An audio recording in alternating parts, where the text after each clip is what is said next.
l'after est là avec toi Philou Maolida ce soir, avec Jérôme Roten, Mathias c'est la supporter du Paris Saint-Germain, auditeur fidèle de l'after, et Simone Rovera. Simone, on va parler de la Juve avec Kevin au 32-16 avant de partir ensuite en Espagne. Kevin, bonsoir. Oui, buonasera a tutti. Ciao Kevin. Salut, tu vas faire le doublé mon petit Kevin? Eh ben ouais, encore une fois, la troisième consécutive, si je me trompe pas. Quatrième consécutive. Quatrième, pardon. T'as tellement de titres que tu oublies combien ils sont là. Faut pas banaliser. Hein. Ouais, l'interiste Simone, il n'est pas content. Hein. Non, moi, je suis toujours content pour les victoires en Europe. Là, en Italie, je suis content pour tous. T'es pour l'Inter, t'es pour l'Inter. On part de Juve Milan ce soir. Écoute, bon, alors malgré tout, t'as quand même quelques petits doutes là pour la suite, Kevin.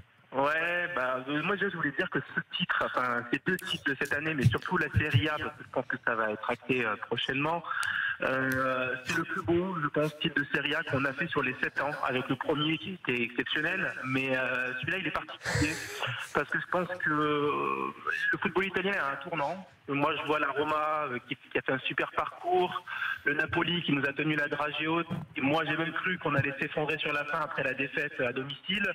Et puis finalement, on a réussi à trouver des ressources pour terminer ce championnat, finir encore avec 90 points, meilleure défense, meilleure attaque. Moi, je trouve que voilà, il est particulier celui-là, surtout parce que je pense que c'est le dernier Buffon. C'est la fin, je pense, d'une ère aussi à la Juve. Il y a des choses qui vont se passer cette année. Je pense que Allegri va partir, malgré le fait qu'il lui reste encore 1 ou 2 ans de contrat. Voilà, on entend beaucoup de lui en Angleterre. Donc, moi, je suis Simone, sur Allegri, tu as des infos? Apparemment, hier, il y a eu une belle confrontation avec Marotta et l'idée, c'est de continuer. Après, ils vont faire le point à la fin de la saison, mais moi, j'ai toujours pensé qu'il allait partir. Apparemment, dans les derniers jours, la situation est devenue beaucoup plus tranquille, oui. Bon. Mais sur les joueurs qui vont partir, Kevin, il faudrait ajouter Marchisio parce qu'il y a l'image de ce soir. C'est Buffon qui laisse Marchisio soulever la Coupe d'Italie. On savait qu'il pouvait partir. Je pense que ça a été l'image pour dire merci, au revoir. Lui, qui c'était le seul Tourinois de cette équipe formé au club, le seul vraiment symbole de la formation de la Juve. Et je pense que c'était la Coupe de l'adieu, on peut dire. Mais c'est vraiment la fin d'un cycle parce que Lichtsteiner s'en va, Buffon s'en va, Barzagli devrait remplir pour un an, Asamoah s'en va, Marchisio s'en va. Barzagli, c'est le seul qui reste de ces 7 titres. Il aurait déjà partir, voilà. Et c'est même pas sûr que lui, il a encore un an de contrat en théorie, mais on parlait aussi peut-être d'une reconversion. Ça dépend aussi du mercato. C'est pas encore sûr et certain qu'il va faire cette année, mais 90% je vais les faire. Mais c'est vrai que c'est la fin d'une époque. Mais je crois que le plus beau titre reste quand même celui de les premiers. C'est vrai que c'est un très beau titre, celui-là. Les plus beaux, c'est le premier. Le deuxième plus beau, peut-être, c'est celui-là, même s'il y a eu celui des 102 points. Parce que quand même, sans rien enlever aux adversaires, mais les autres, tu l'as toujours gagné face à la Roma, face au Napoli, etc. Les premiers, tu les gagnes face au Milan. C'était un Milan de Thiago Silva, d'Ibrahimovic. C'était encore un Milan qui était un Milan très important. Et je trouve vraiment, je l'ai déjà dit... C'était juste le pré-PSG, quoi. C'était le pré-PSG, c'est vrai. Ouais.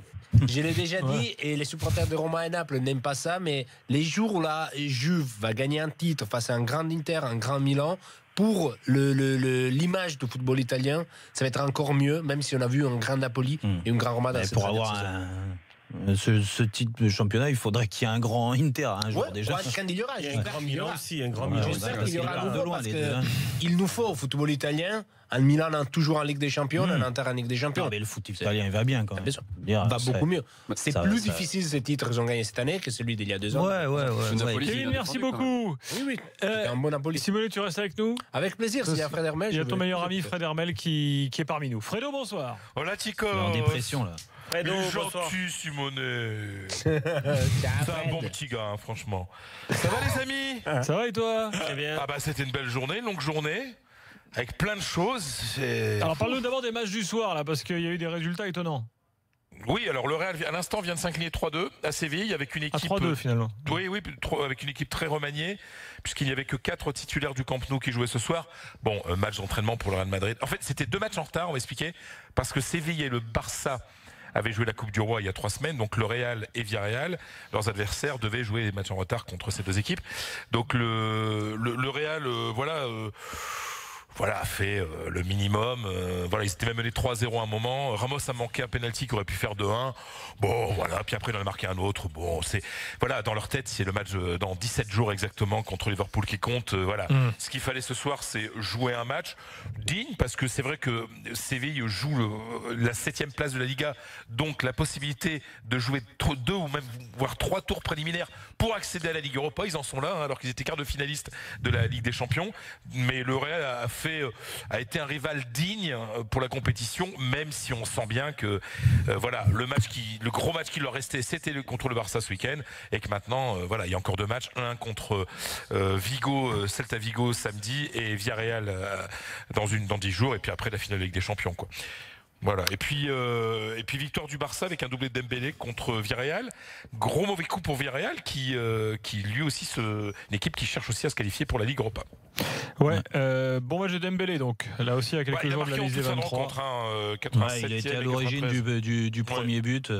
Oui, en fait, ces matchs de fin de saison comme ça, il y a moins de pression, il y a plus de voilà, le public au Camp Nou, c'est quasiment que des touristes, il commence à faire beau, etc. Là, bon, c'est important. Enfin, je pense que tu l'as d'accord avec moi. Le public au Camp Nou, il y a beaucoup de touristes toute l'année. Hein. C'est-à-dire, il y a surtout 100 000 places, donc il faut le remplir aussi. Tu vois ce que je veux dire. Tu vois, il y a plein de grosses tables européens qui font 40 000. Hein. Le Barça, c'est 88 000, 89 000. Donc, Dembélé, 99 000, pardon. Ce qui est bien sur son match, parce que moi je l'ai regardé, le match pas la fin, parce que je venais là, mais tu sens qu'il a du feu dans les jambes. Tu sens qu'il a du peps. Chaque fois qu'il prend le ballon, il va percuter. En plus, c'est vrai qu'à ce rythme-là, face à une équipe très joueuse en face, ça libère beaucoup d'espace. Bien sûr, exactement. Voilà, c'était le match pour lui, quoi. Donc, il aurait pu offrir quelques bons bonbons, des cadeaux à Messi. Ça se fait de pas grand-chose par moment, mais tu sens qu'il est. Ça, c'est une bonne nouvelle pour l'équipe de France. C'est ça, j'allais dire ça. C'est bénéfique pour l'équipe de France, surtout en fin de saison. Là, les joueurs en forme, c'est très important. Et oui. On va entamer bientôt la Coupe du Monde, et c'est très important d'avoir des joueurs en forme. Et lui, il revient de blessure, il est en pleine forme. Là, il met un doublé, la confiance pour un attaquant. C'est super bien pour Dembélé. Et en plus, voilà, comme par hasard, il marque 2 buts quand ces derniers temps on annonce l'arrivée de Griezmann à Barcelone, avec un possible départ de Dembélé. Et au final, il met 2 buts, donc c'est bien. On est vraiment content pour lui. Alors, mais l'actu du jour, elle concerne Griezmann. Mon petit Fredo, raconte ce qui s'est passé. On est obligé de lier ça aussi au Open Media Day de l'Atlético. Oui, avant la finale de la Coupe d'Europe, de l'Europa League, il y a un jour consacré aux médias. Exactement. Ouais. Alors, j'ai eu des échos magnifiques de ce qui s'est passé à l'OM. L'Atlético, ça a été lamentable. Il ne faut pas qu'ils se plaignent après de toujours être à l'ombre du Real, etc. C'est pas leur truc, quoi. Changement d'horaire 20 heures avant, pas de contact direct avec le joueur, une espèce de grosse conférence de presse où tout le monde était là, où les joueurs ont défilé.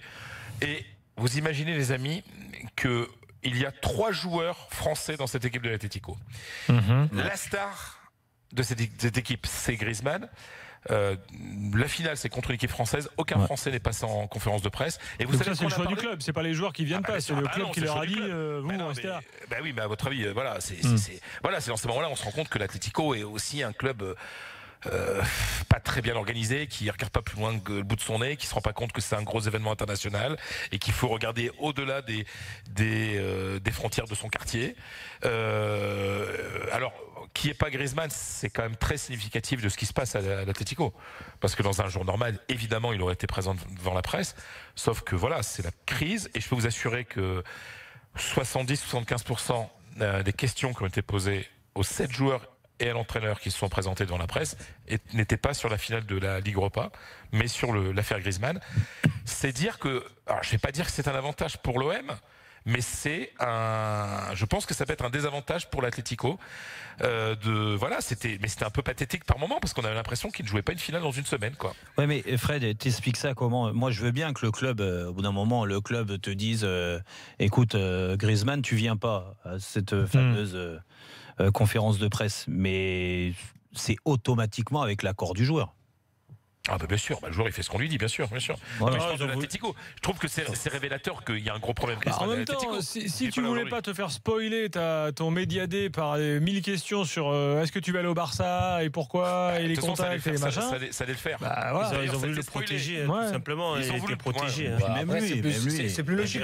Lui, ça l'arrangeait. Attends, si tu mets les joueurs, les questions sont tous sur lui, ils sont pas tous aux autres joueurs quand même. Tu peux penser à ça. Fred a raison. Exemple, simplement, c'est que Diego Costa, à un moment, il en avait tellement marre qu'on lui pose des questions sur Griezmann qu'un journaliste espagnol lui pose une question encore sur Griezmann et il répond moi ça va bien, je te remercie de ta question et puis je te confirme que je reste à l'Atlético.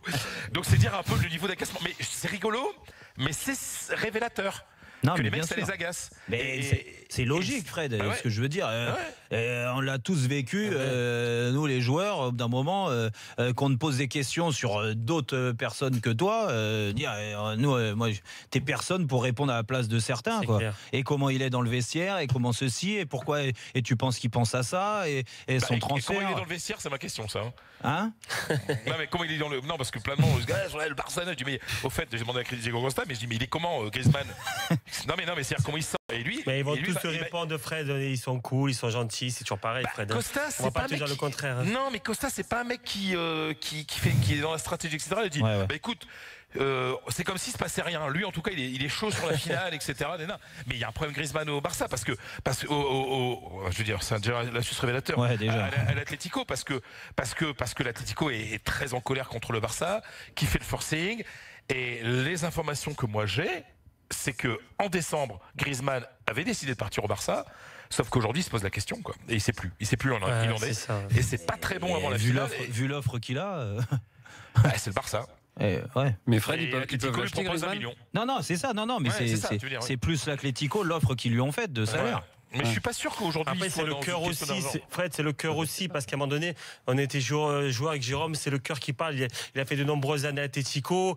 Sa femme est espagnole. Il y a beaucoup de choses. Donc même si certes c'est le Barça, c'est vrai, l'un des meilleurs clubs du monde, mais il a ce côté affectif qu'il hésite. Je pense qu'il a cette hésitation-là par rapport au côté affectif où c'est l'Atlético. Il est attaché à ce club. Il est l'idole du club. Mais après, à un moment donné, après, s'il veut quand même franchir ce palier-là et être parmi les 5-6 meilleurs joueurs du monde, il va falloir peut-être signer dans l'un des meilleurs clubs du monde. Mais c'est là où il y a un peu le doute, c'est qu'il a envie de gagner des titres. Et ça, on le comprend. Et c'est plus facile de gagner des titres au Barça qu'à l'Atlético. Même si l'Atlético a gagné la Liga il y a 4 ans et que l'Atlético a fait 2 finales de Ligue des Champions lors des 4 dernières années et que l'Atlético est à une semaine d'une finale de Ligue Europa.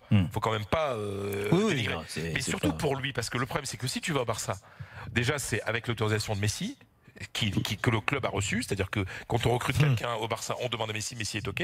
Sauf que là, tu te mets au service de Messi. Et le jour où Messi dit non, finalement ça va pas, tu joues plus ou tu pars.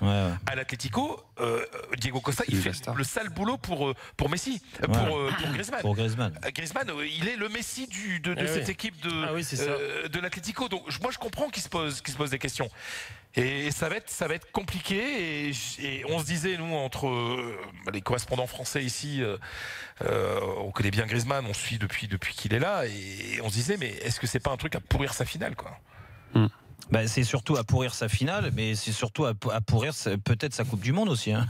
Si on extrapole, Si signe pas, il a raison, Jérôme. Si Griezmann ne signe pas avant la Coupe du Monde, ça va être très compliqué pour sa Coupe du Monde. Il aura la tête ailleurs, il sera éparpillé et ça va être très compliqué. Jérôme, c'est toi on en parlait l'autre jour. Tu disais que tu dis non, je pense pas ça, mais tu regardes les messages de ton agent.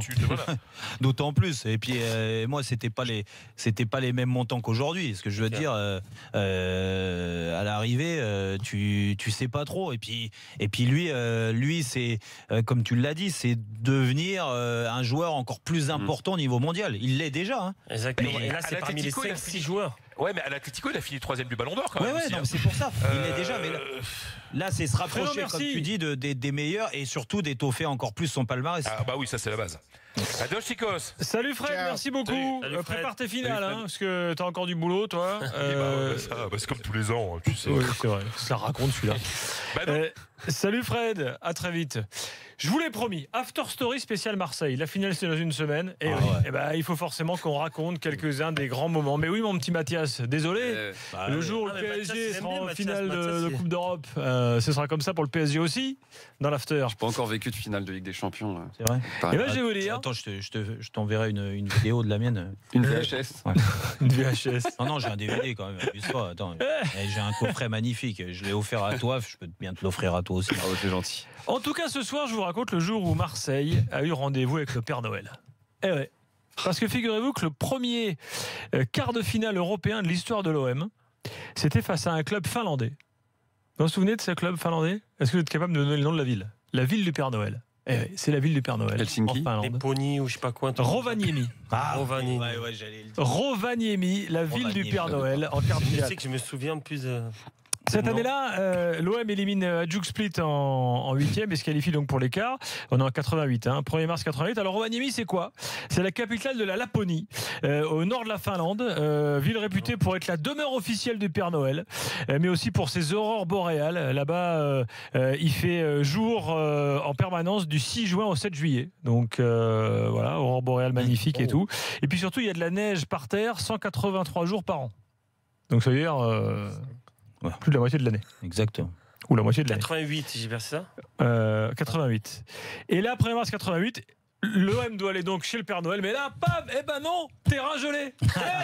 Donc comment tu fais? Et c'est où ils ont joué? À Lecce, au sud de l'Italie. Donc sympa pour les Finlandais. Ouais, donc l'OM il tombe, Rovaniemi, il dit on va aller chez le Père Noël et tout. Ouais, tranquille, il se retrouve à Lecce. Il se retrouve à Lecce, c'est-à-dire l'opposé de l'Europe pour jouer 20 degrés, petit soleil. Et donc c'est là-bas à Lecce devant 1600 spectateurs que l'OM joue un quart de finale de Coupe d'Europe. C'est incroyable quand même cette histoire. Et là les hommes entraînés par... Vous vous souvenez de l'entraîneur 88? De quoi? L'OM? Gérard Gillet. Un autre Gérard. Gérard Banide. Gérard Banide, bien joué Jérôme. Voilà. T'as vu la culture foot de la... Regardez, ils sont tous sur l'OM. Ils sont tous ébranlés. Eh ben oui, les gars. C'est le bon joueur de cette équipe-là. Attends. 88, c'est le bon joueur. Attends, j'y arrive à l'équipe. J'y arrive à l'époque. C'est toute équipe, moi. Jean-Pierre Papin qui marque 27e minute. L'OM gagne 1-0. Ils gagneront ensuite 3-0 au retour avec des buts de Gengini, Alofs et Papin sur penalty. Derrière, il y aura la malheureuse défaite contre l'Ajax en demi-finale. Rappelez-vous, c'était donc une première demi-finale de l'OM en Coupe d'Europe en 88. Et donc, l'OM n'aura jamais vu la ville du Père Noël où Auxerre ira jouer en 90. Les Auxerrois, eux, iront à Rovaniemi. Joseph-Antoine Bell. En 90. Joseph-Antoine Bell, tu as raison dans les buts. La défense, je t'écoute. Foster. Caroline Foster, c'est bon. Attends, vas-y, moi j'en ai. William Ayash, c'est bon. à gauche. C'est ça? Ouais. Non, mais non, c'est sûr, je regarde pas. Non, je regarde pas. Mais on l'a, regarde, il est là. Yvon Leroux, bien joué. C'est bon. Non, oui, Coé au milieu. Giresse. Il manque un défenseur là. Alofs. Non, j'ai dit. Non, il t'en manque un. T'as cité Yvon Leroux, Caroline Foster et William Ayash. Jean-François Domergue. Au milieu, le mec qui connaît pas ses clubs. Coé, exactement. Benoît Coé. Giresse. Gengini, je l'ai cité, la marqué. Et Alain Giresse. Et devant. Salof, Papin. Ouais. Et Pelé. Exactement. Abedi. Exactement. Écoute, eh oui, Minot. Minot, demande-moi je sais mieux quoi. C'est quand même grave. C'est quand même grave. Eh oui, Minot, demande-moi qu'est-ce qui se passe sur le culture de Marseille. Eh oui, Minot. Demande-moi. Allez, dans quelques instants, le quiz. Moi. Et le reste, t'étais pas au Rovaniemi parce qu'ils sont pas allés. C'est où? Dans quelques instants. J'y étais. Dans quelques instants, le quiz. Et puis un peu d'actu foot quand même. Et puis tu en parleras de la RMC 5 Cup également qui s'est terminée il y a quelques jours, que l'After a suivi de très près. A tout de suite dans l'After.